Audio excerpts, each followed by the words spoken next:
when I was starting out, I never thought CISO or anything. But what I did start thinking was I want to move up, right?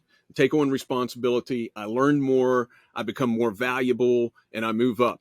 One of the key things, and especially people starting out in the industry, one of the best pieces of advice from my first mentor, Will Arias, who's now a fast track architect at Microsoft.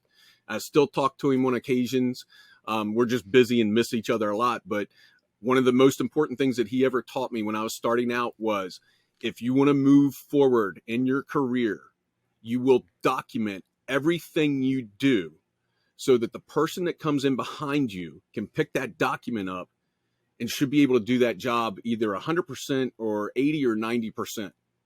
He said, that's what's going to free you up so that you can move on to the next interesting thing that you want to work on. But if See, you get... Go ahead. That is sage advice. But you were saying, but what's the but in this? But if you don't do that, what happens is you get pigeonholed, right? You become the guy for that, or girl, right? Guy or girl, excuse me. But you become the person that's known for, email or distribution lists or, this or that. And I've always wanted to learn as much as I possibly can.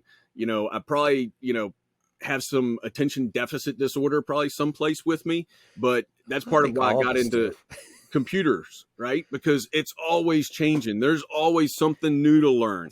And especially with the threat actors, now there's always some new piece of ransomware or malware that they're putting out that does this and that. And you have to figure out how that happens and how do I prevent it from, being able to get onto our machines and taking all those different things into account.